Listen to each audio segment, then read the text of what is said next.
Izrēlā izcēlies skandāls pēc Šabakas vadītāja izteikumiem šonedēļ.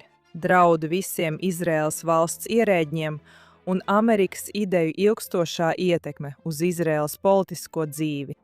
Mēs šodien apspriežam visus šos jautājumus. Es esmu Ilena Mizela Diamante, un šis ir Pamatlikums. Tātad, vispirms, daudz laimes Amerika 250 gadu jubilejā. Pagājušajā nedēļā mums nesanāca ierakstīt raidījumu, tāpēc par dzīvi, Lahaim. Bet mēs pie tā atgriezīsimies jau pēc mirkļa, jo ņemot vērā vulkāniskās sadursmes starp politiku un tiesu, kas sasniegušas jaunus augstumus, mums ir jāapspriež, kas šobrīd notiek un kā. Dažas amerikāņu idejas ir palīdzējušas, kaitējušas un varētu atkal palīdzēt Izraēlas konstitucionālās kārtības atjaunošanā. Šodien pie mums viesojas konstitucionālo tiesību pētnieks Jonatans Grīns, grāmatas Negodīgā taisnīguma autors. Laipni lūgts atpakaļ raidījumā, Jonatan. Paldies, Ilāna, prieks būt šeit. Vienmēr prieks tevi redzēt. Tad sāksim uzreiz.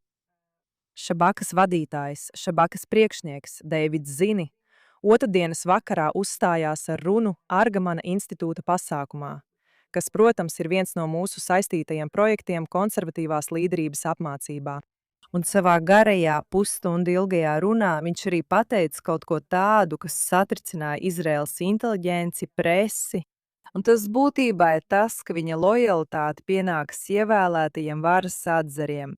Es domāju, ka tas būtu pašsaprotami Amerikas Savienotajās valstīs vai iespējams citās rietumu demokrātijās. Šeit tas ir satricinājis politisko dzīvi līdz pašiem pamatiem. Paskaidro man, kas notiek un kāpēc ap šiem izteikumiem viss ir sacelts kājām gaisā. Liels paldies, Ilāna, un ir lieliski atkal šeit būt.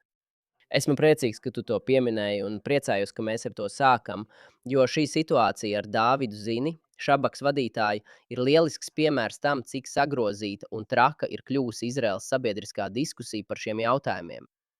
Dāvids Zini, Šabakas vadītājs, un Šabaka, protams, ir Izraēlas iekšējā izlūkošanas dienests, tā teikt, Izraēlas FIB.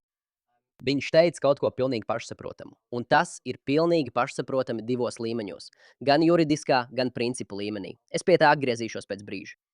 Bet es uzsvēršu, ka viņu ierakstīja. Viņš zināja, ka viņu ieraksta. Tas nozīmē, ka tas nav tā, kā daži cilvēki mēģina pasniegt. It kā tas būtu kāds atklājums vai kaut kas slepens, ka viņa slēptie viedokļi tika atklāti un tagad izpausti. Protams, viņš to teica pilnīgi publiskā vidē. Un viss, ko viņš teica, bija tas, ka kā Izraēlas galvenā iekšējās drošības dienesta vadītājs, viņš ir pakļauts ievēlēto varas atzaru uzraudzībai un kontrolei. Es pastāstīšu, kāpēc tas ir tik dīvaini Izraēlā un kāpēc visi, vai ne visi, bet kāpēc es pieņemu tiesu pārākuma nometne vai kādas citas šīs nometnes daļas par to ir sašutušas. Bet tas ir ļoti pamati jautājums divos līmeņos. Viens, protams, ir juridiskais līmenis. Izraēlas likumdošana un likums, kas regulē Šabaku, Šinbetu iekšējās izlūkošanas dienestu, skaidri nosaka un paredz, ka Šabaks ir pakļauts ievēlēto varas atzaru premjerministra uzraudzībai. Tas ir tieši tur ierakstīts. Tas ir melns uz balta, kā mēs sakam ivritā. Tas ir skaidri pateikts un neapstrīdams. Un otrkārt, protams, principu līmenī viena no pašām pamatīgākajām atziņām visā rietumu domāšanā. Un varbūt mēs pie tā atgriezīsimies, kad runāsim par Amerikas 250 gada dienu.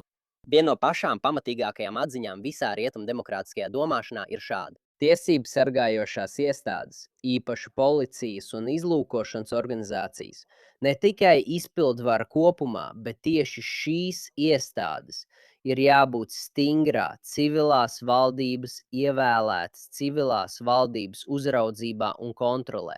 Kā brīva, liberāla, demokrātiska sabiedrība var pastāvēt, ja tās tiesību sargājošās iestādes, tostarp izlūkošanas dienesti, nav pakļauti civilai kontrolei. Tātad, kas tieši notiek? Jo pat bijušie Šabakas vadītāji un, protams, arī politisko partiju līderi, kuri kandidēs vēlēšanās, ir izteikušies. Kā viņš vispār var teikt, ka ir lojāls politiķiem, bet ne valstī? Labi. Kā cilvēks, kura uzdevums ir zināmā mērā aizsargāt Izraēlas demokrātisko iekārtu, var pateikt ko tādu, un es nesaprotu, kādu konceptuālo lēcienu viņa veids. Tātad pēdējos gados Izraēlas augstākā tiesa un tās pārstāvi gan valdības juridisko padomnieku vidū, gan citur. Protams, tiesu varas pārākuma nometnē un politiskajā kreisajā spārnā viņi ir izstrādājuši šo trako ideju. Ka valsts ierēģi un civildienas darbinieki, kā arī valdības darbinieki, tostarp visaugstākajos līmeņos, kuriem ir vislielākā vara, viņi ir uzticīgi. Vai arī viņu prioritātes un pienākumi ir vērsti uz pašu valsti, valstī plašākā nozīmē, vai dažkārt viņi saka sabiedrības interesēm. Un problēma ir tāda, ka tas uz papīra var izklausīties jauki un, ziniet, varbūt pat diezgan pārliecinoši. Protams, visiem valsts ierēģiem ir pienākums pret valsti, aizsargāt valsts intereses un veicināt valsts intereses. Bet gal galā tas kļūst par pilnīgu abstrakciju. Un ar to, ko viņi patiesībā domā, kad to saka, viņi domā lojalitāti un uzticību augstākajai tiesai, kā arī lojalitāti un uzticību tās pārstāvjiem. Un būtībā tā ir juridiskā elite, kuru vada politiskā kreisā puse un kas pieņem lēmumus šo cilvēku vietā. Un tas ir neticams pavērsiens, terminoloģisks pavērsiens, ko viņi ir izdarījuši, jo viņi runā par neatkarību, vai ne? Tiesību sargājošo iestāžu neatkarība, likumā noteikto vai valsts aģentūra neatkarība un tā tālāk. Un parasti tas citur nozīmē neatkarību no tiešas iejaukšanās konkrētos lēmumos, vai ne? Mēs negaidām, ka premjerministrs vai ievēlētā valdība diktēs Šabaka, ko izmeklēt vai kā izmeklēt, vai, ziniet, iejauksies viņa darbības sīkumos. Bet mēs noteikti sagaidām, ka ievēlētā valdība īstenos pilnīgu uzraudzību un pāraudzību pār šīm aģentūrām. Un tas ietver arī prioritāšu noteikšanu. Tas ietver arī vispārīgu norādījumu sniegšanu par resursu sadali. Tas ietver arī iespēju pieņemt darbā un atlaist galvenos cilvēkus šajās organizācijās, ja viņu uzvedība tiek uzskatīta par neapmierinošu. Un tieši to ir darījuši Izraēlas kreisie un tiesu pārākumu atbalstītāju nometne. Viņi ir sajaukuši parasto neatkarības ideju, proti, jā, šīm aģentūrām vajadzētu būt noteiktai neatkarības pakāpei. Politiķiem nevajadzētu regulāri iejaukties šajās aģentūrās pēc saviem ieskatiem. Un viņi ir sajaukuši šo ideju ar ļoti biedējošu neatkarības, vai kā viņi dažkārt to sauc, autonomijas ideju. Proti, ka šīm organizācijām pēc šo cilvēku domām vajadzētu būt pilnīgi brīvām. Šīm organizācijām vajadzētu būt pilnīgi brīvām no jebkādas politisko un ievēlēto organizāciju un institūciju uzraudzības, kontrolas vai pāraudzības. Un tas ir anatēma rietumu politiskajai liberālajai domai. Vienkārši sakot, jebkuram rietumu politiskajam demokrātam vajadzētu just, kā drebuļi skrien pār muguru jebkurā brīdī. Iekšējais izlūkošanas dienests vai tiesību sargājoša iestādes saka, ka viņi vēlas autonomiju un neatkarību no politiskajām un ievēlētajām institūcijām. Tātad, kas šeit ir neticami, ir tas, ka, lai to rezumētu, Deivids Zini, Šabaka vadītājs, ir teicis lietas, kas ir ārkārtīgi pašsaprotams, gan Izraēlas likumdošanas, gan demokrātiskas valdības pamatprincipu un pirmo principu ziņā.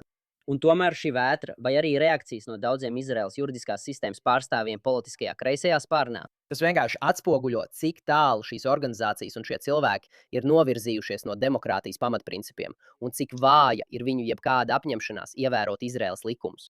Tātad es pievienošu vēl vienu pagalu ugunī, pirms mēs mēģināsim atgriezties pie pamatprincipiem un idejām un domāt par ceļu uz priekšu. Proti, šonadēļ tika pieņemts arī ļoti interesants lēmums. Tas ir viens no daudziem lēmumiem lietā, kas saistīta ar otro apraides iestādi, kas ir nedaudz sarežģīti. Es nevēlos šobrīd iedziļināties visā šajā jautājumā. Varbūt tu vari pieminēt dažas galvenās aprises, bet pati lieta ir diezgan tehniska, tāpēc mani pārsteidz tas, ko redzēju. Pat teiksim, laikrakstā The Times of Israel, citā lielā ziņu vietnē, bija liels virsraksts tieši zem, ziniet, Irānas un Turcijas ziņām. Tas bija saistīts ar iespēju, kas izrietēja no šī lēmuma – atņemt aizsardzību. Tāda kā profesionālā imunitāte vai aizsardzība pret civilprasībām tiem valsts ierēģiem, kuri neievēro tiesas lēmumus, vai ne? Un Izrēlā jau kādu laiku briest strīds par to, kam tas attiecas, un tas viss notiek atklāti. Tas pat nav jautājums par kaut kādu, ziniet, cilvēkiem patīk lietot terminu dziļā valsts, pret kuru man ir ārkārtīgi liela alerģija. Bet pieņemsim, ziniet, dziļā valsts pret ievēlēto varu vai kaut kas tam līdzīgs. Izrēlā tas ir ļoti atklāts jautājums sabiedriskajā telpā, kur cilvēki apspriež un izvērtē, kam birokrātiskā pārvalde patiesībā ir lojāla. Un šonedēļ šķiet, ka tiesa ir nākus klajā un pateikusi: nu, ziniet, tā ir mums. Mēs pārstāvam tiesiskumu. Un tas pats par sevi jau rada virsrakstus. Kā jau teicu, angļu valodā tas ir ticis atspoguļots diezgan nekritiski. Ebreju valodā ir cilvēki abās šī jautājuma pusēs. Varbūt jūs varat mums pastāstīt nedaudz vairāk par to. Pilnīgi noteikti, un es domāju, Ilāna, šie abi jautājumi ir tieši saistīti.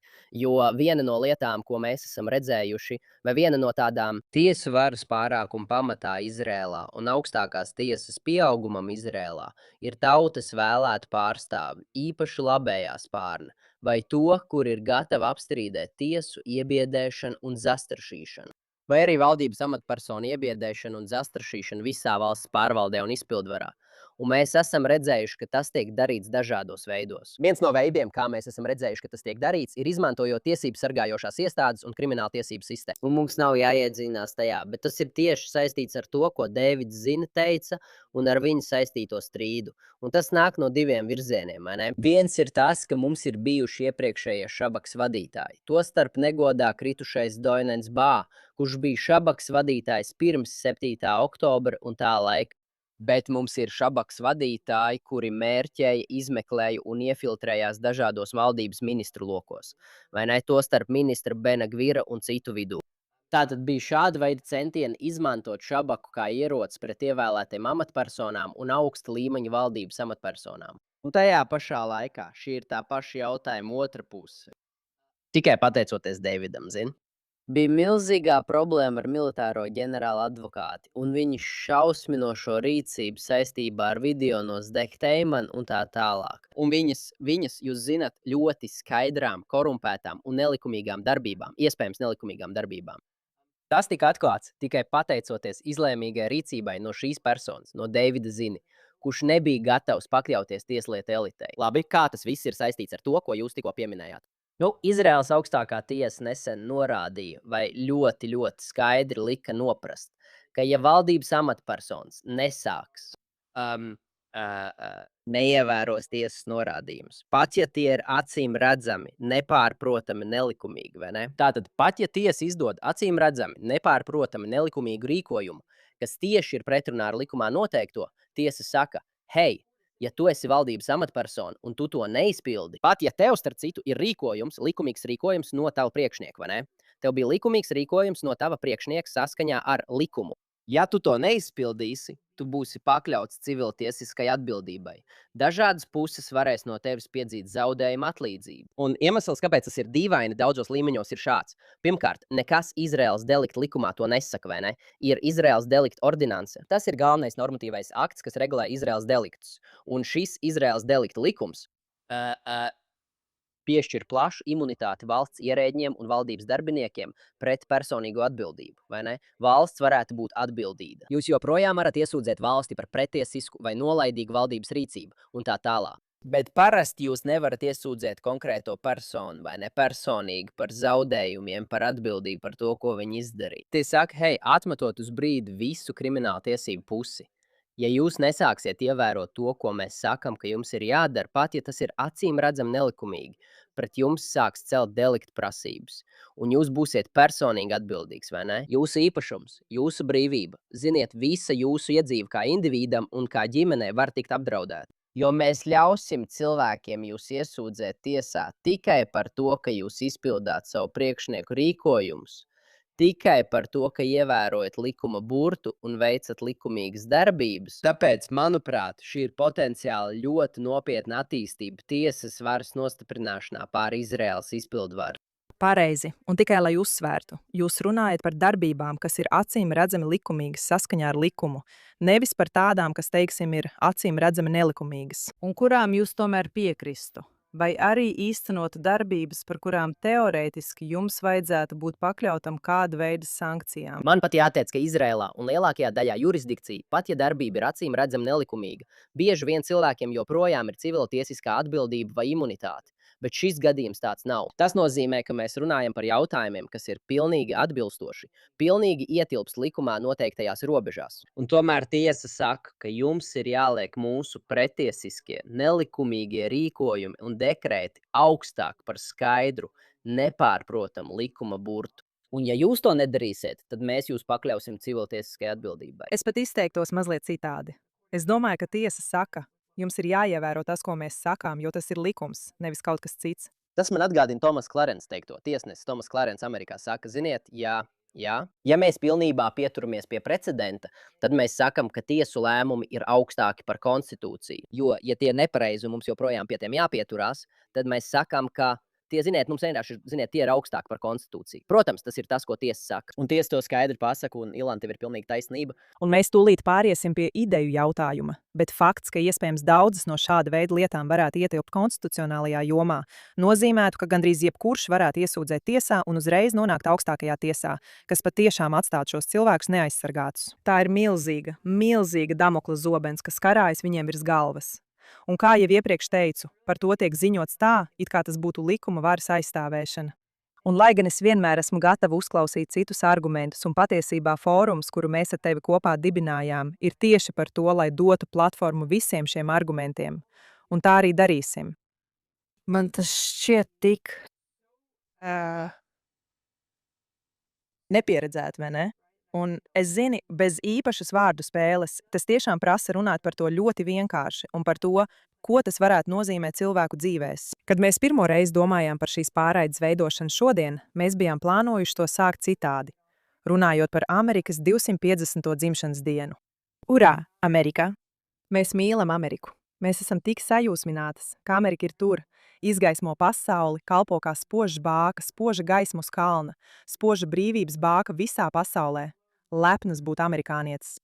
Un lieta ir tāda, ka pēdējo gadu laikā, strādājot izglītības jomā, Izraēlas tiesību jomā, esmu novērojis tādu kā divējādu attieksmi pret amerikāņu idejām. Tas nozīmē, un par to mēs arī runāsim. Lielā mērā daudz kas no tā, kas noticis Izraēlas tiesību sistēmā, ir bijis vai nu nekontrolēts, vai arī ārkārtīgi kontrolēts. Milzīgā izaugsme pēdējo 10 gažu laikā sakņojas amerikāņu idejās, kas tur nekad īsti netika pilnībā īstenotas. Un es arī domāju, ka ir vesels kopums citu ideju no angļu tradīcijas, kas citas starpā pilnībā izpaudās štatos, kur, ja mēs dažas no tām piemērot vai pārdomātu Izraēlas kontekstā, Izraēla būtu daudz labākā situācijā. Tāpēc es vēlos sākt ar tevi, pirms mēs pārāk daudz koncentrējamies uz mūsu problēmām. Tu biji teikusi kaut ko interesantu par to, kādu lomu amerikāņu idejas patiesībā spēlē Izraēlas dibināšanā.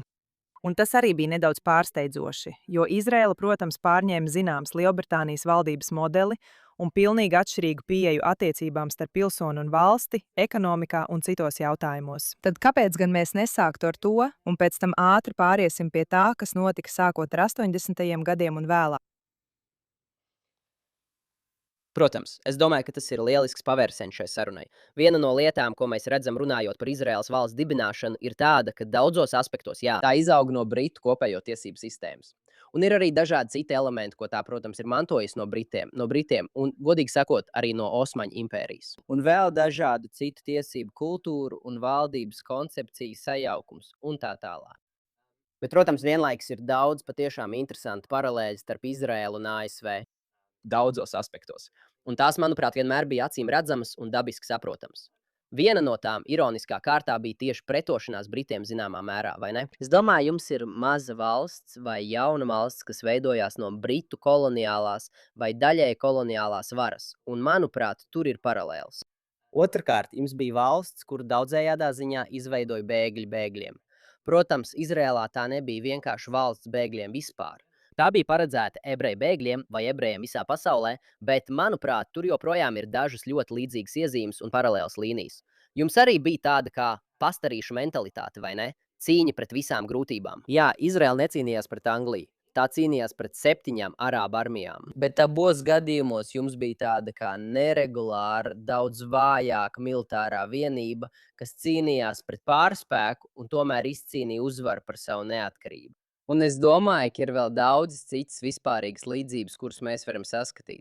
Un es domāju, ka ir vēl interesantāks aspekts, un es to pateikšu arī citādi, ziniet, plašākā nozīmē. Šeit ir 2 interesanti aspekti, par kuriem cilvēki bieži vien neapzinās vai nedomā.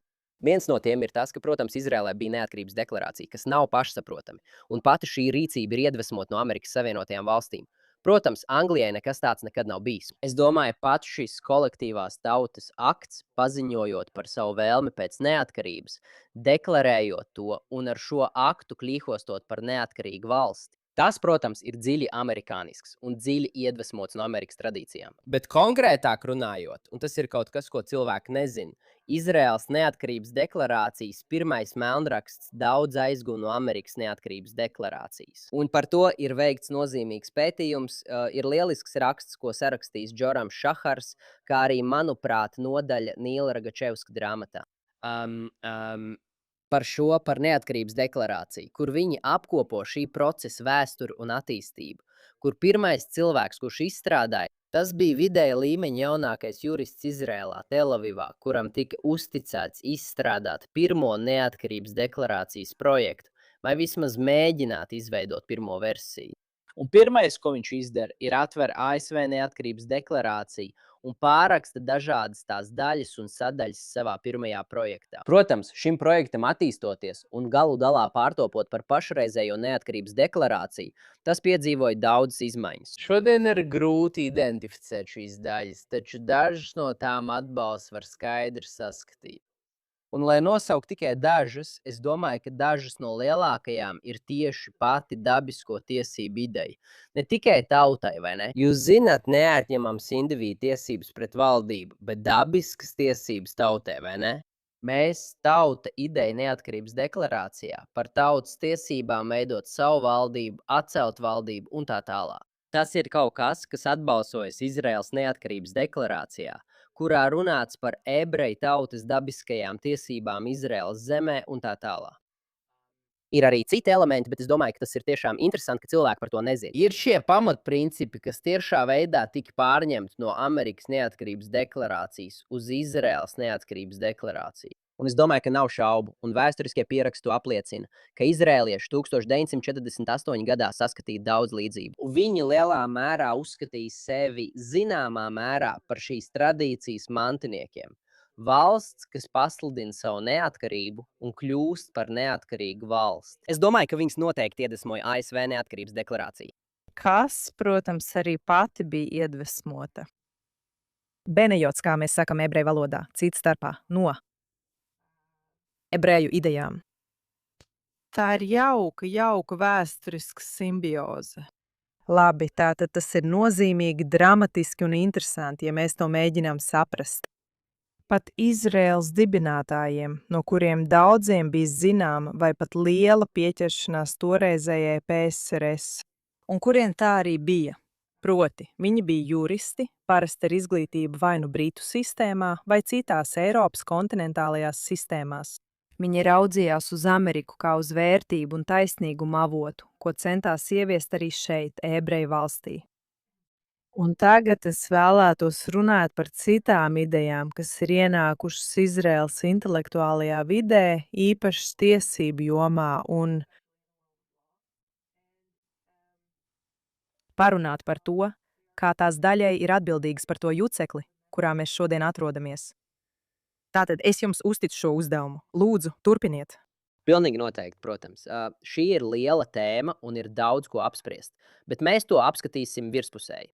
Ir pavisam skaidrs, ka daļa no tās nekārtības, kurā mēs šodien atrodamies, runājot par tiesas pārākumu, par varu, ko Izraēlas augstākā tiesa ir piesavinājusies sev, un par atbalstu tam no Izraēlas politiskās kreisās puses. Tas lielā mērā ir Amerikas konstitucionālās judikatūras produkts 60. un 70. gados, kā arī vēlāk. Un šī ir ļoti, ļoti tieša saikne. Bieži vien cilvēki to nemaz īsti neapzinās. Bet vispirms jau ir labi zināms, atzīts un pieņemts, ka Izraēlas tiesību sistēma kopumā ir stipri ietekmēta no Amerikas tiesību sistēmas. Lielākā daļa Izraēlas tiesību profesoru dodas iegūt savu doktora grādu tieši tur. Tieši savas doktora disertācijās viņiem aizstāv Ivy līgas, ja prestižajās Amerikas universitātēs, kas pats par sevi ir neparasts. Izraēlas akadēmiķiem parasti patīk publicēties Amerikas žurnālos un tam līdzīgi. Bet vēl konkrētāk, Izraēlas tiesneši un, protams, galvenokārt starp viņiem Aharons Baraks, arī Icaks Zemils un vairāk citi Izraēlas tiesneši. Skaidri, apzināti, ar nodomu viņi skatījās uz Ameriku kā iedvesmas avotu un kā avotu, no kura viņi aizguva daudzus savus konstitucionālos principus un savas konstitucionālās revolūcijas. Bet vēl daudz konkrētāk, un šeit lietas kļūst interesantas. Diemžēl tas nav vienkārši skatīties uz Ameriku kopumā un kā tādu un pārņemt visu Amerikas principu un Amerikas konstitucionālo tradīciju kopumu. Ieskaitot, par ko mēs varam parunāt. Dažus piemērus, bet ieskaitot, piemēram, izvairīšanos no pilnīgas varas koncentrācijas vai tautas suverenitāti, ierobežot valsts varu un citus mehānismus un elementus. Izraēlas augstākā tiesa, ko darīja Aharons Baraks, paskatījās uz ļoti konkrētiem Amerikas jurisprudences elementiem 60. un 70. gados. Tātad mēs skatāmies uz Warren tiesu, vēlāk uz Berger tiesu un vēlāk uz dažiem citiem Amerikas konstitucionālās jurisprudences elementiem. Un Izraēlas augstākā tiesa, īpaši Aharons Baraks, pievērsās noteiktām doktrīnām, kuras bija izstrādājusi Amerikas augstākā tiesa. Konkrēti tādas lietas kā būtiskā tiesiskā procedūra vai dzīvais konstitucionālisms, vai arī ļoti plaša un radoša likuma interpretācijas, konstitucionālās interpretācijas un tiesnešu lomas izpratne. Īsi apstāsimies uz mirkli, jo ne visi, kas skatās šo raidījumu, ir juristi. Tāpēc es vienkārši vēlos paņemt dažas no šīm lietām un īsi paskaidrot to nozīmi vienā teikumā, vai ne? Pilnīgi noteikti. Tātad mums ASV augstākajā tiesā bija laikmets, īpaši 60. un 70. gados, kā arī nedaudz vēlāk, kas pamazām izzuda, bet tajā laikā bija augstākais periods ASV konstitucionālajā jurisprudencē, kad augstākā tiesa kļuva radošāka nekā jebkad agrāk un liberālāka nekā jebkad agrāk. Es nedomāju tikai politisko kreiso. Es domāju liberāli tajā nozīmē, kā tā interpretēja un piemēroja likumus. Un tas, ko ASV augstākā tiesa darīja tajos gados, bija tas, ka tā izstrādāja virkni doktrīnu, kas tai būtībā ļāva ignorēt konstitūcijas tekstu, ievietot konstitūcijā normas, kas tur nekad nav bijušas vai kurām nekad nebija jābūt. Un būtībā tas padarīja pašu ASV augstāko tiesu un tās tiesnešus par savu veidu jaunās ASV konstitūcijas autoriem. Un dažkārt viņi to darīja ļoti atklāti. Proti viņi teica, ka mēs, tiesneši, it kā iedzīvinām mūsdienu sabiedrības noskaņojumu, izmantojot konstitūciju un tiesu. Un mēs šo noskaņojumu ienesam sabiedriskajā dzīvē un likumos un tā tālāk. Tātad, un tas tiek uzskatīts par ļoti radikālu atkāpšanos no ASV augstākās tiesas iepriekšējās judikatūras un tradīcijām. Un tas daudzējādā ziņā izraisīja vilni visā pasaulē, īpaši Izrēlā, kur daudz citas tiesas un tiesneši visā pasaulē paskatījās uz to un teica, paga, mēs arī to varam izdarīt. Ja ASV tiesnešiem tas var iziet cauri tādā valstī kā ASV, kur šīs idejas tiek uztvertas tik nopietni, tad varbūt arī mēs to varam darīt. Un tieši šeit Aharons Baraks un Izraēlas augstākā tiesa guva tik lielu iedvesmu no šiem tiesnešiem un viņu konkrētajām doktrīnām un teica, hei, mēs arī varam īstenot līdzīgu revolūciju, kur mēs piešķiram tiesnešiem milzīgu politikas veidošanas varu, kurā mēs piesavināmies noteikts pilnvaras, tiesības un privilēģijas, kas iepriekš tiesnešiem nekad nav bijušas piešķirtas. Un pats svarīgākais, kur mēs varam, tā teikt, atteikties no likuma, kādu to pazīstam, un sākt pieņemt tiesu lēmumus, būtībā rīkojums, patvaļīgus, vienpusējus rīkojums, kuriem nav nekāda pamata likuma tekstā, tiesību vēsturē vai tiesību tradīcijās. Un tieši to Izraēlas augstākā tiesa sāka darīt. Pareizi, lai nodrošinātu taisnīgumu. Pareizi. Lai sasniegtu it kā apgaismotos mērķus, vai ne? Neatkarīgi no tā, vai tas ir taisnīgums, cilvēktiesības, demokrātija plašākā nozīmē, vai jebkurš cits abstrakts un neskaidrs princips, uz kuru vēlaties atsaukties. Un kā jūs pilnīgi pareizi novērojāt, jā. Tātad tas nozīmē, ka tiesneši vienmēr to darīja aizbildinoties ar to un iespējams patiesi ticot, ka viņi, ziniet, virza kādu patiesi svarīgu principu demokrātijā un brīvā sabiedrībā. Bet faktiskais rezultāts vienmēr ir bijis, un tas bija taisnība Amerikā. Tas bija taisnība Amerikā, un tas ir taisnība arī šodien Izrēlā. Ir vienkārši politikas noteikumu un rezultātu uzspiešana sabiedrībai no neievēlētu birokrātu puses. Ja mēs runātu tikai tu un es teiktu, ka viens lielisks piemērs tam ir neticamā uzmanība, ko Ronalds Dvorkins saņem juridiskajās studijās. Bet mēs nerunājam tikai divatā. Tāpēc es patiesībā vēlētos, kad mēs runājam, piemēram, par šo ideju pārākumu vai šo ideju nozīmīgumu, ir paņemt reālu lietu, kurā šīs idejas ir ietekmējušas iznākumu un iespējams mainījušas rezultātu, salīdzinot ar to, ko Izraēlas tiesa būtu nolēmusi pirms vairākiem gadu desmitiem.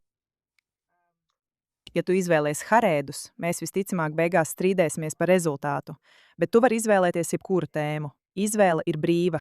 Nē, pilnīgi noteikti. Es domāju, ka šis jautājums patiešām ir caurstrāvojis judikatūru, augstākās tiesas judikatūru. Tādā ziņā, ka var atrast šīs radikālās amerikāņu pieejas atbalsis, ko mēs esam atraduši un kas ir importēti uz Izraēlu. Un šajā ziņā tas ir gandrīz viegli, jo praktiski jebkurā nozīmīgā augstākās tiesas aktīvistu lēmumā pēdējo 3, 4 desmitgažu laikā mēs varam precīzi identificēt, kur ir šīs amerikāņu radikālās aktīvistu izcelsmes saknes. Un es došu dažus piemērus. Es tikai pateikšu vienu lietu, kas man ir svarīgi pieminēt šajā kontekstā par šīs amerikāņu radikālās aktīvistu pieejas importēšanu, kas vairs īsti nedomina Amerikas jurisprudencē. Tas varētu kādreiz atgriezties, noteikti ne augstākajā tiesā. Bet te ir ironija, jo šodien ir izrēlieši, kuri saka, mums nevajadzētu importēt lietas no citām valstīm, vai ne? Mums nevajadzētu importēt mehānismus vai lietas no citām valstīm. Ziniet, nedarot to holistiski, visaptveroši, izsvērti un niansēti. Un tomēr tieši to Izraēlas augstākā tiesa arī izdarīja. Un šī ir otra puse tam. Tas ir tas, kas šeit ir svarīgi. Ko Izraēlas augstākā tiesa izdarīja, vai ne? Tā importēja dažus no šiem radikālajiem elementiem. Un es esmu pārliecināts, ka mēs par to vēl runāsim tūlīt, bet tā tos importēja. Bez jebkādiem tipiskajiem līdzsvarojošajiem mazināšanas mehānismiem vai principiem, kādi ir Amerikas Savienotajās valstīs. Tātad jums ir šī kailā tiesu vara, šī, kā Josua Klenfelds man teica, kaila pulsējoša tiesu vara, ko Izraēlas augstākā tiesa importēja no Amerikas augstākās tiesas. Bet tā to izdarīja bez jebkādiem ierobežojošiem faktoriem, kas pastāv un kas ierobežo un satur pat šo varu Amerikas sistēmā. Un šeit tas ir viens no iemesliem, kāpēc Izraēlā tā ir spējusi darboties nekontrolēti vai pat iziet no rāmjiem.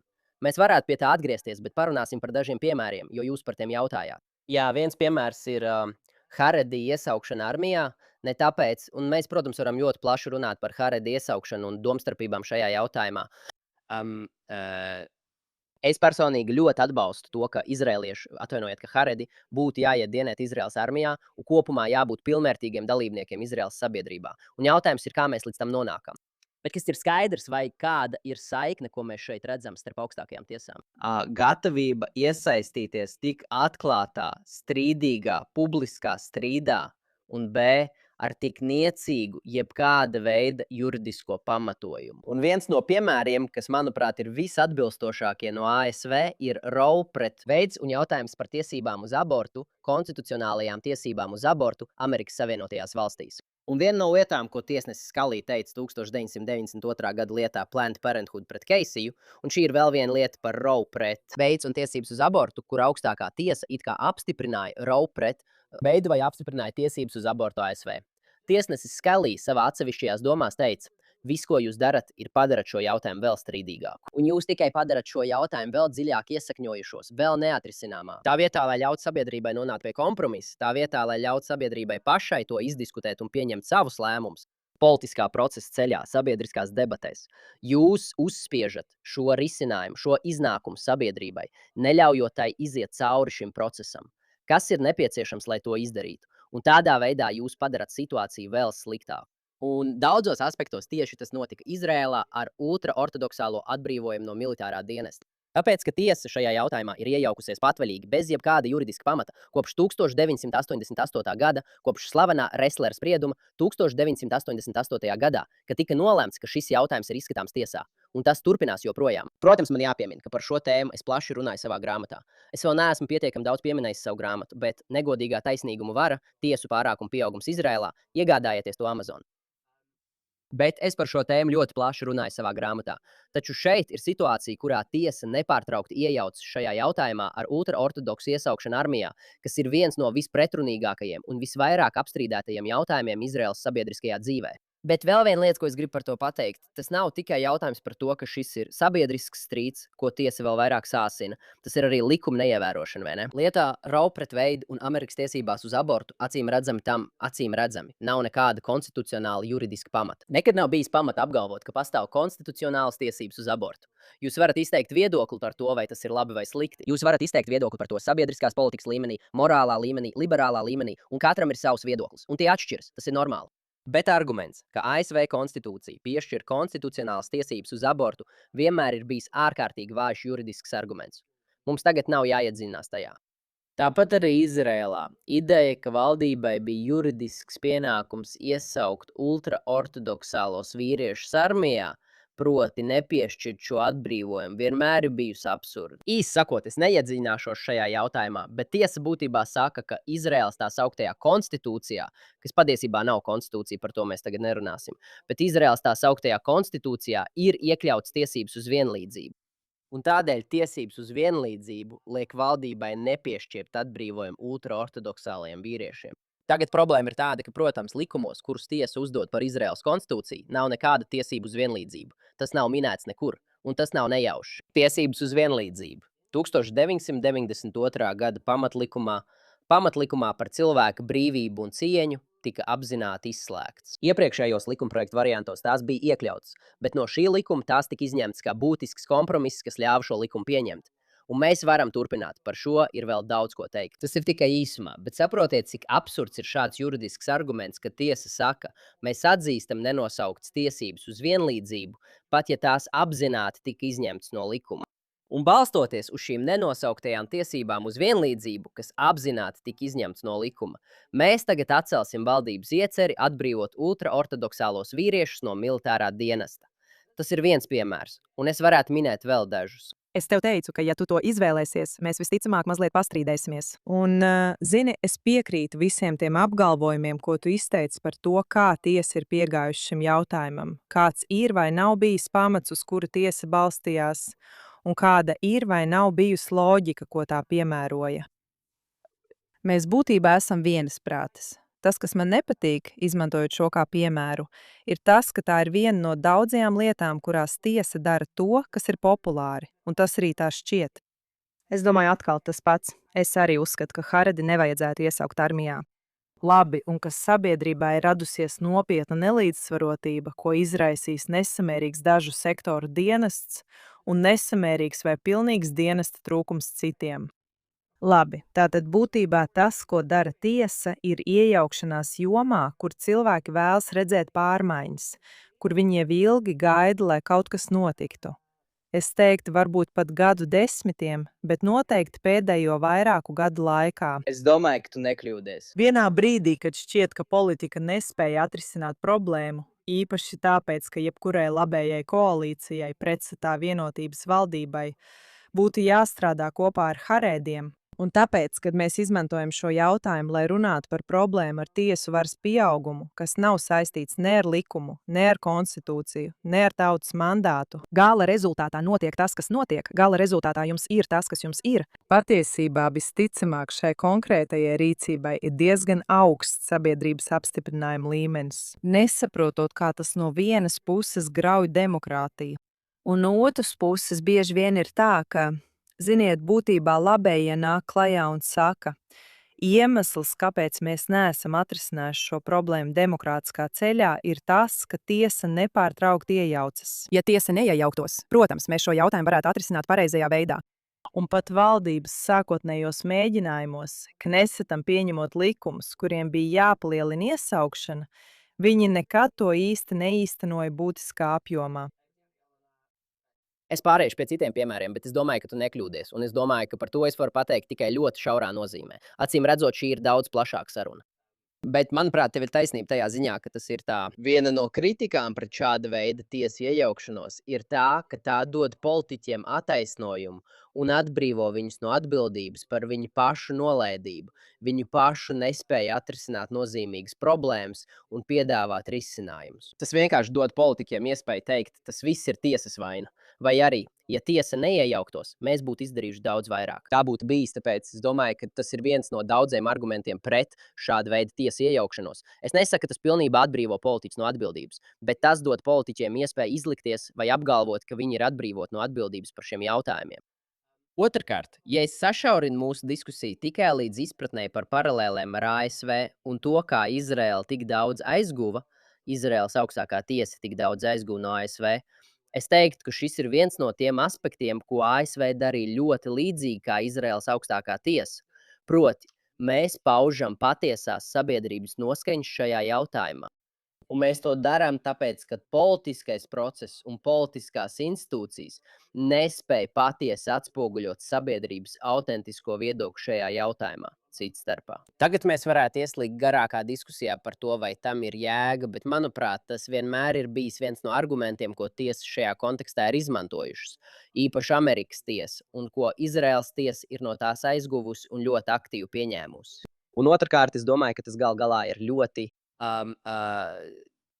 vājš arguments gan no juridiskā viedokļa, gan arī no sabiedriskās politikas skatu punkta. Bet es pilnībā piekrītu, ka tas ir ļoti pievilcīgs. Un daudzos veidos tas ir pārliecinoši. Un tas ir viens no iemesliem, kāpēc tiesa var to atļauties. Jo viņi izvēlas jautājumus, kuriem ir zināms plašs sabiedrības atbalsts.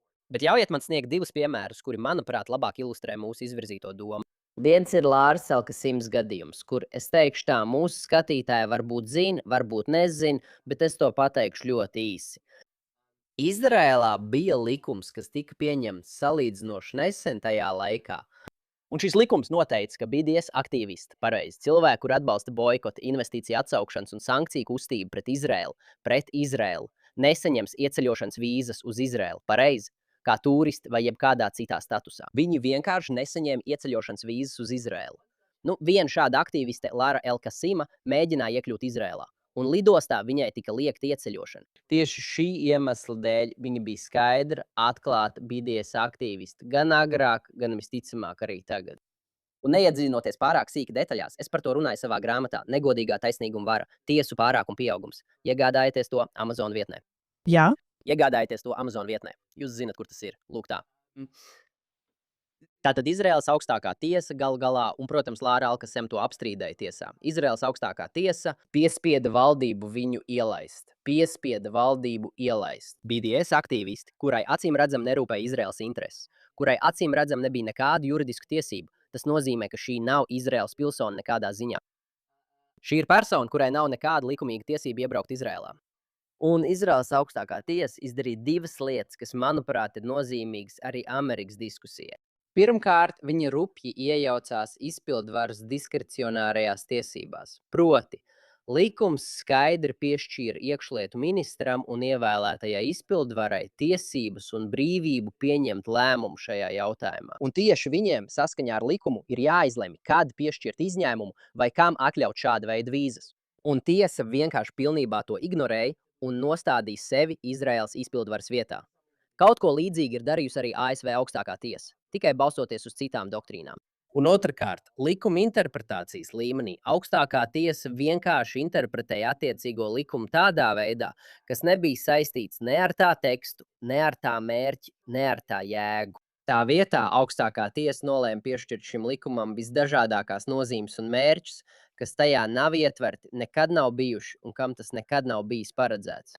Un tas ir tieši aizgūts no dažiem radikālākajiem uzskatiem, kas sastopam Amerikas jurisprudencē un akadēmiskajās aprindās. Un šīs saiknes ir ļoti labi redzamas.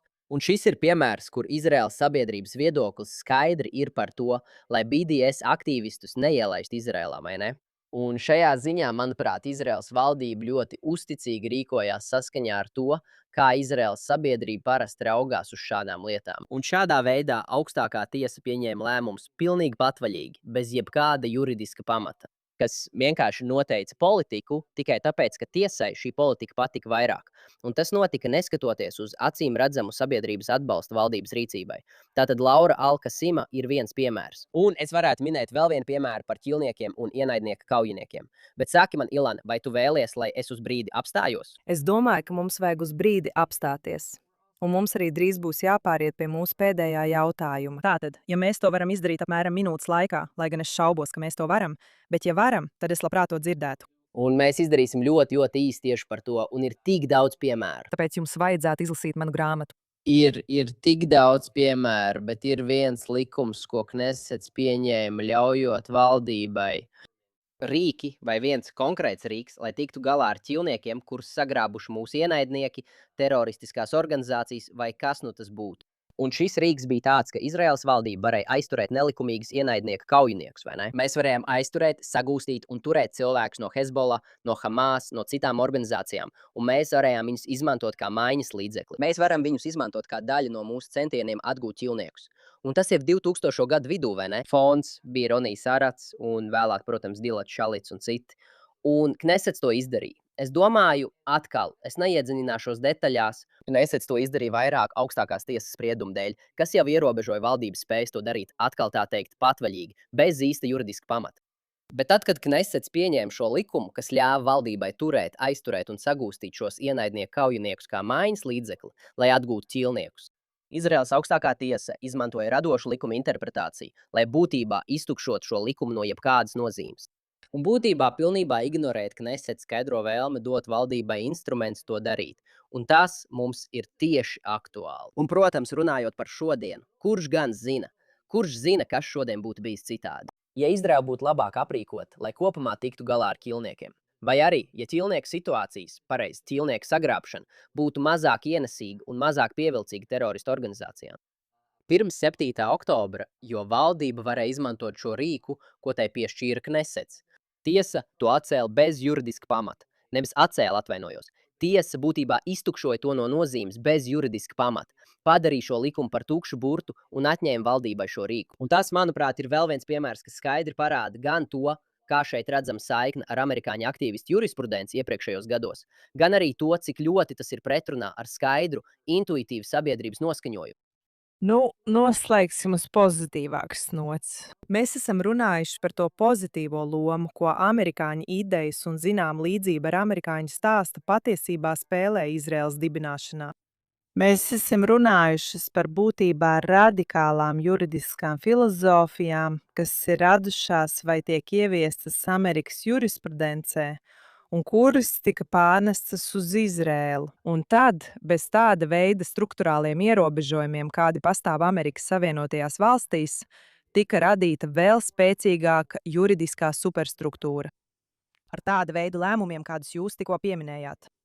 Un tagad es vēlos saprast, kādas ir tās pozitīvās amerikāņu idejas, kas iespējams šeit vēl nav kļuvušas par daļu no galvenās straumes, bet kuras jūsuprāt būtu vērtīgs papildinājums, kad Izraēla, kā man patīk domāt, pabeidz savu pirmo dibināšanu.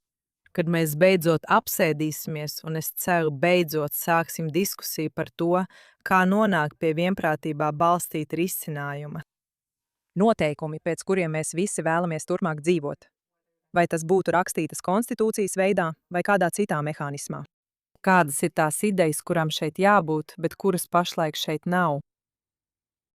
Es ceru, ka mums būs vēl vismaz 3 stundas, lai par to runātu. Tas atkarīgs no tā, cik reizes tu atgriezīsies podkāstā. Pareizi. Lai mani uzaicinātu atkal uz podkāstu, es savu atbildi paturēšu diezgan īsu. Protams, ir tik daudz lietu, bet pieskarsimies tikai dažām. Un es minēšu 2 mazākas lietas un tad 2 nedaudz lielākas.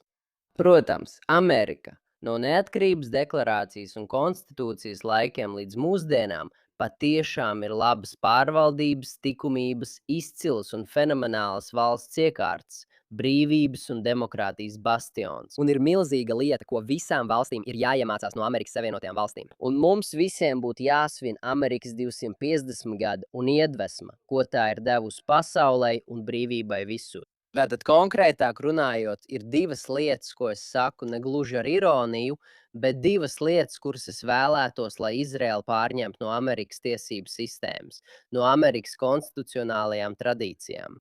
Viena ir tā sauktie Ešvanderas noteikumi. Es neiedziļināšos tajā, bet ļoti slavens ir tas, ka Amerikas augstākās tiesas tiesnesis Brandejs izstrādāja virkni noteikumu par tiesu atturību attiecībā pret ievēlētajiem pārstāvjiem un kongresu. Un tas ir kaut kas, par ko Izraēlas akadēmiķi laiku pa laikam ir iestājušies, bet vienkārši pieturoties pie šiem noteikumiem par to, kad un kā atcelt likumus, tā ir neliela izmaiņa, vai ne? Otrais punkts ir, protams, atkal nedaudz ar smaidu, es saku, oriģinālisms un tekstuālisms. Un patiesi labticīgi mēģinājumi īstenot likumu tā, kā tas ir. Kā to nozīme norāda, kā arī jūs zinat, tā faktiskā vēsture un šo vārdu nozīme norāda. Diemžēl tas ir ļoti reti sastopams Izraēlas judikatūrā un tajā, kā Izraēlas augstākā tiesa rīkojas. Tātad jūs zinat, virzību uz tekstuālismu un oriģinālismu Amerikā ir bijusi neticama pozitīva attīstība. Un tas ir kaut kas tāds, ko ja vien Izraēla pakāpeniski savā tiesību sistēmā un tiesās varētu pieņemt un ieviest, bet tas nav tas, ko jūs domājat. Tātad es pateikšu 2 lietas, kas, manuprāt, ir plašākas un svarīgākas, lai Izraēla tās pieņemtu un iedvesmotos no amerikāņu piemēra. Pirms tu to dari, es vienkārši gribu pateikt, man tikko bija šī vīzija, un es neatceros, no kura komēdijas skeča tas bija, kur 2 cilvēki skaidro, cik tuvi viņi ir. Un viens no viņiem saka, jā, mēs pabeidzam. Un otrs saka, mēs pabeidzam viens otra. Un otrs saka, sviestmaizes. Es tev palīdzēšu. Tas ir no ledus sirds. Tā ir dziesma no ledus sirds. Nē, viņi to nokopēja. Bet jā, pabeidz manu sviestmaizi. Es tagad pabeigšu tavu sviestmaizi, un tā nebūtu pirmā reize. Pirmkārt, pats valdības jēdziens ir tāds, ka valdība nāk pēc tautas. Tas nozīmē, ka vispirms ir tauta un tad valdība. Un tautas tiesības gan kā individiem, gan kā kolektīvai grupai, un tad valdība. Un šī, protams, ir fundamentāla ideja Amerikas Savienoto Valstu valdībā, Amerikas Savienoto Valstu neatkarības deklarācijā un tā tālāk. Proti, ka valdība ir tautas kalps, nevis tautas saimnieks. Un tas ir kaut kas tik dziļi fundamentāls, kas tik ļoti pietrūkst plašajā Izraēlas diskursā, pamat izpratnē par to, kāpēc valdība vispār pastāv, ko tā dara, kā tai būtu jākalpo mums, kā tā ir jāierobežo, kā uz to jāraugās ar aizdomām un kā tā ir jāierobežo. Un šīs ir lietas, kas ir ārkārtīgi ierobežotas Izraēlas domas pamatprincipos. Jāsaka, gan labajā, gan kreisajā pusē. Es domāju, ka labējie Izraēlā šajā ziņā ir nedaudz labāk nekā kreisie, bet es nedomāju, ka tas ir raksturīgs tikai kādai konkrētai politiskai nometnei vai pusei. Šī problēma vai šis trūkums nav saistīts ar kādu noteiktu politisko spēku. Un es piebildīšu, tas ir nedaudz atšķirīgs jautājums, bet acīm redzam cieši saistīts. Bet tas ir konkrētāk. Taču es domāju, ka ir vēl kas svarīgāks, ko Izraēlai vajadzētu steidzamāk saprast. Proti, dziļā neusticēšanās tieši tiesību sargājošajām iestādēm un valsts varai. Saprotiet, valsts. Piespiedu varas izmantošana, vai ne? Tiesību sargājošās iestādes, policija, izlūkdienestu un tā tālāk. Amerikāņu tradīcija izriet no vispārējā uzskata par ierobežotu valdību, bet arī daudz konkrētāk no pieredzes Britu tradīcijā un citur. Amerikāņu tradīcijā ir dziļi iesakņojusies neusticēšanās tiesību sargājošajām iestādēm un policijai, valdības policijas pilnvarām, valdības vardarbības varas izmantošana pret pilsoņiem un tautu. Un tas ir kaut kas tāds, kas, kā es vienmēr saku, pierādās praksē. Amerikā, kad jūs studējat konstitucionālās tiesības, jūs vispirms studējat kriminālu procesu, vai ne? 4., 5. un 6. grozījumi ir krimināla procesa jautājumi.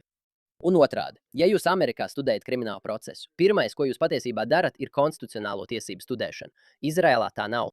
Un izrēlieši intuitīvi nesasaista brīvas sabiedrības konstitucionāls, ierobežotas valdības sabiedrības esamību ar iedzimtām tiesībām. Stingri ierobežojumi tiesību sargājošajām iestādēm un tam, kā tās var kontrolēt, ierobežot vai pārkāpt Izraēlas pilsoņu un Izraēlas, individu un grupu tiesības Izraēlas sabiedrībā.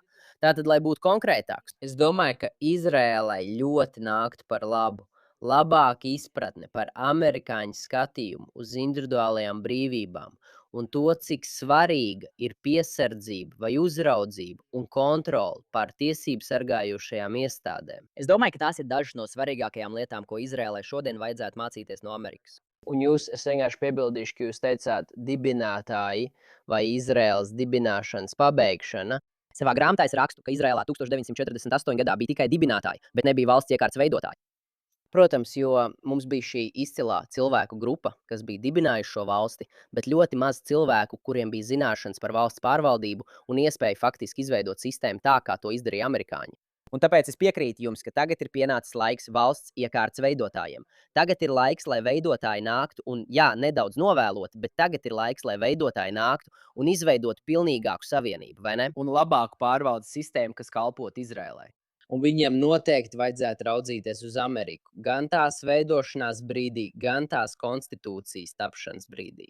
Un, protams, līdz pat šodienai, tās 250 gada dienas svinībām. Es ļoti ceru, ka fórums, kas turpina darbu, ko mēs kopā sākām, palīdzēs veidot cilvēkus, kuri uzņemsies šo misiju. Un, protams, es noslēgšu ar 80. ieteikumu jūsu grāmatē, kuru cilvēkiem noteikti vajadzētu izlasīt. Tisi Taigi Lena.